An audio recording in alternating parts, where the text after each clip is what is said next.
Carlos Dunlap, talking about re-signing with the Seattle Seahawks, he said that he was told by Russell Wilson, he's here to stay, go Hawks. Wow. That was a big part of why Carlos Dunlap said, I came back. Carlos Dunlap has been around the NFL for a while. He is an incredible football player. He was going to be a free agent. He said he went back to Seattle. He enjoyed his time there, was an instant difference maker as soon as he put his house up for sale in Cincinnati and got traded out of Cincinnati to Seattle.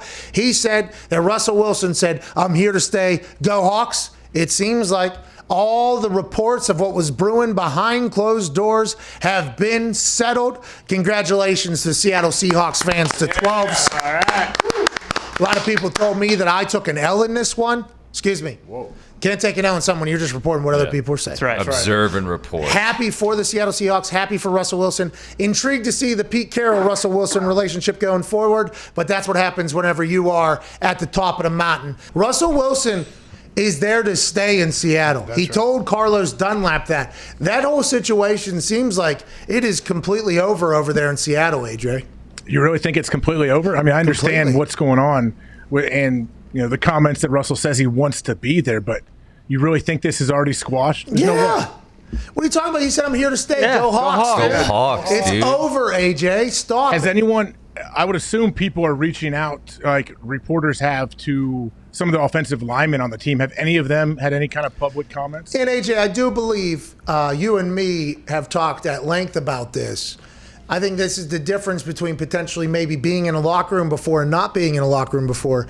The things that were basically being said about the Seattle Seahawks offensive line, which is returning, by the way, they've been buried 4 or 5 times now publicly by Team 3's alleged reports, which is directly associated with Russell Wilson.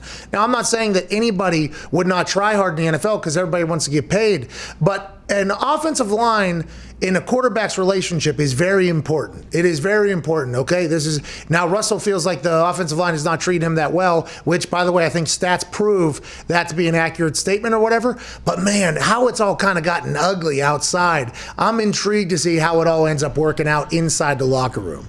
Well, Pat, though, if Russell comes out and he plays well, it's fine. Everything's going to be fine. His relationship with the linemen, like, it'll all not be swept under the rug, but when you're winning and, like, say the offensive linemen are kind of weary coming back, it may be a little awkward conversation. I'm sure Russell explained to him, like, hey, I wasn't talking about you. I was talking about maybe some of the play calling. I didn't have enough outs when they were blitzing us and all this stuff.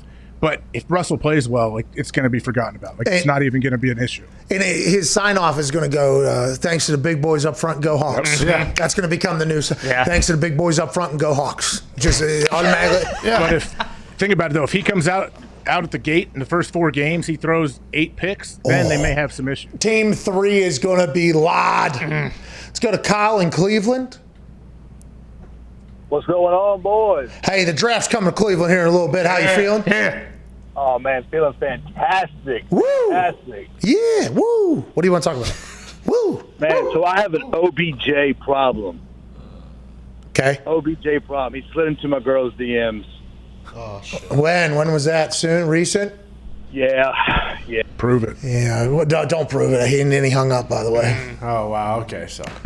Seems like that's probably a lie, but the Odell Beckham problem should be one where you're going to have to figure out how to give him the ball enough, because that guy is an absolute monster on the football field. That Browns team got very good in that Stefanski offense there second half of the season, and everybody's like, it was after Odell left. It was like, no, I think it was just the team was figuring out what the offense is. You drop that into what they were, Odell Beckham Jr. into that. If you think about the weapons graphic that old Dirty Gertie made earlier, and we put that up, the Browns have a lot of weapons as well. 2 deep at tight end, very deep in the running back position. 2, Jarvis and Odell, 2 very explosive wide receivers. Baker seems to be very comfortable. That team, you should be excited if you're a Brown. I don't know about any of the other stuff you got going on, though, pal.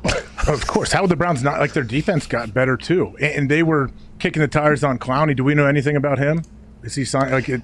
When will he sign? I don't know. Last year it was like he'll wait until why not just wait? Why not wait? And I'm like, well, now it'll be until after the draft. They're like, now there's this weird time where why would you sign him? You want to see what you do in the draft. Yeah, and I think that's happening potentially with some other free agents that are out there. It's like Richard Sherman. Richard Sherman's still out there. He said this morning that he doesn't expect to sign until after the draft. Yeah, because teams will see who they get, how they shake up. He might become very expensive post-draft for a couple teams that maybe don't hit on somebody that they thought they would get.